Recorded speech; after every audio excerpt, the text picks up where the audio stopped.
आता आपल्या आवडत्या मालिकेचे संपूर्ण भाग मालिका प्रसारित झाल्यानंतर लगेचच पाहू शकता फक्त सन नेक्स्ट वर. भारतातील प्रेक्षकांसाठी मोफत सेवा. गोदावशी गोदावशी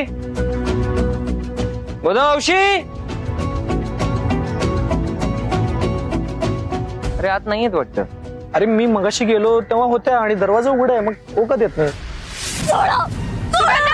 काय करते ते? नाही सांगायचं तू. असं करू नकोस पोरी, काय वेळ लागलाय? सोडा मला.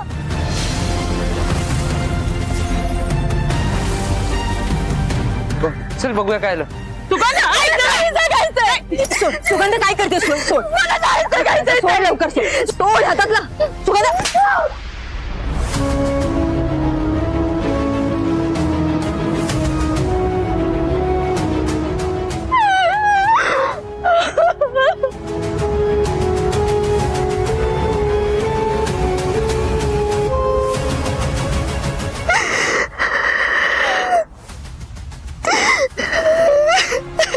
शांत,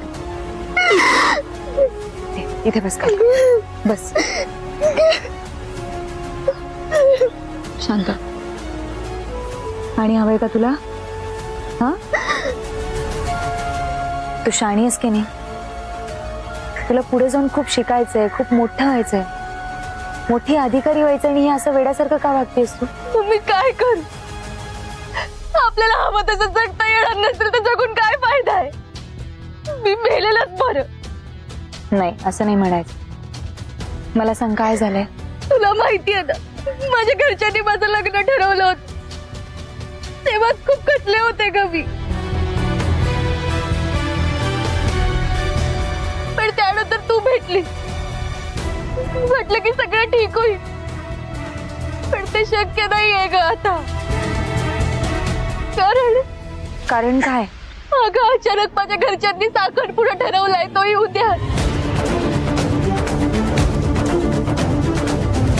आता आपल्याकडे अजिबातच वेळ नाहीये ग,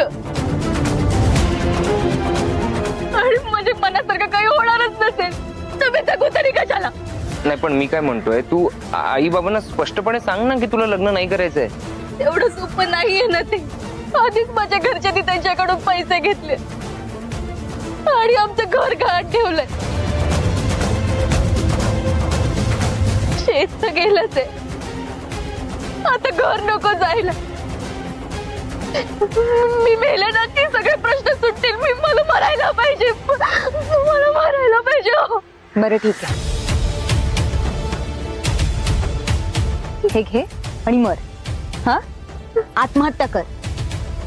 पण फक्त एक गोष्ट लक्षात ठेव, तू जर आता आत्महत्या केलीस ना तर अशा कित्येक मुली ज्यांना शिक्षण घ्यायचं, ज्यांना खूप मोठ्या हुद्द्यावर जायचंय, त्या सगळ्या जणी सुद्धा उद्या हाच मार्ग निवडतील, आणि त्यांना काही झालं ना तर त्या सगळ्याला तू जबाबदार असणारस. स्वतः सोबत त्यांचा विश्वासघात कर. घे घे ना. पण मी करू तरी काय ग ताई?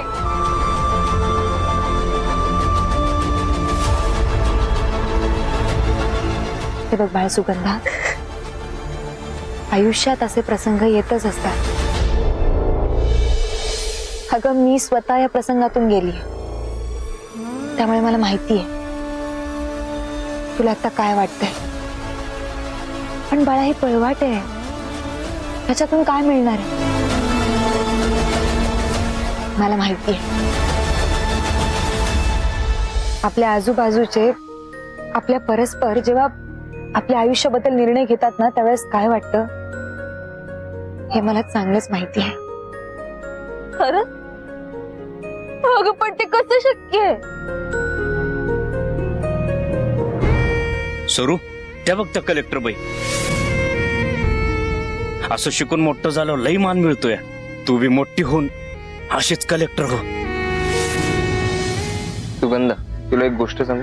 ही गोष्ट एका मुलीची, तिने लहानपणापासून उरी स्वप्न बाळगली होती, बरीच स्वप्न, मोठं होण्याची. घरातनं सपोर्टही होता, आई बाबांचा, दोघांचा.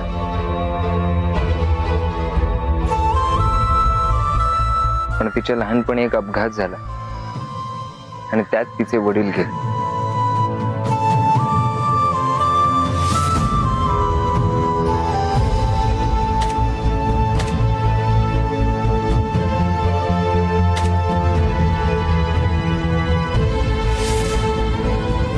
वडील गेल्या गेल्या तिचं आयुष्यच बदललं. घरातले जे सपोर्ट करत होते अभ्यासाला, मोठं होण्यासाठी, तिचे स्वप्न पूर्ण करण्यासाठी जो काही सपोर्ट होता तो सगळा गेला.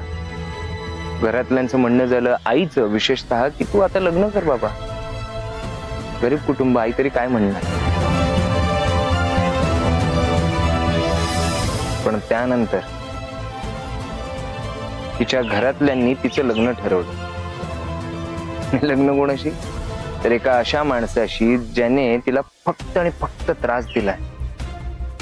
तुझा जो अभ्यास आहे ना त्याच्यावरतीच फोकस कर, कळलं का? कलेक्टर झालीस ना की तिकडे चालू तुझी अक्कल, माझ्या पुढे नाही. IAS होशील, बिझनेस वुमन होशील, या देशाची पंतप्रधान होशील. पण मला सांग, तू कधी आई होऊ शकणार आहेस का?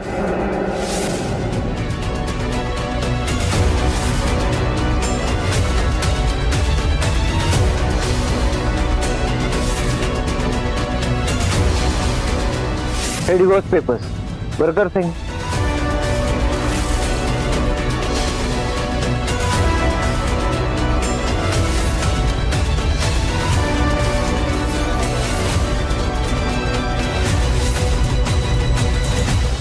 पण त्या सगळ्या परिस्थितीला तोंड देत, अख्ख्या जगाशी झगडत भांडत, त्या त्रास देणाऱ्या नवऱ्याला सहन करत ती आज फायनली IAS झाली.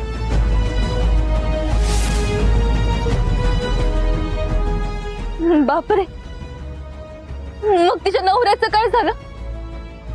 काही नाही, आयुष्याचे फटके खात खात फायनली आज कुठे जाऊन त्याला त्याची चूक उमगली. हा, मग त्या IAS झालेल्या मुलीचं काय झालं? तिच्या नवऱ्याने तिची माफी मागितली. हो, तिच्या नवऱ्याने तिची माफी मागितली. ती मुलगी आज छान कलेक्टर म्हणून काम करते. आणि खरं सांगू का तुला, प्रचंड अभिमान आहे त्या मुलीचा. कोण आहे ती मुलगी? काही नाव आहे तिचं?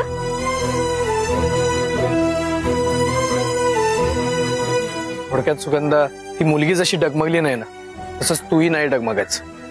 खंबीर राहायचं आणि विष पेण्याचे वगैरे विचार मनातून काढून टाक. Stay strong. स्माइल नाव. चला निघूया आपण.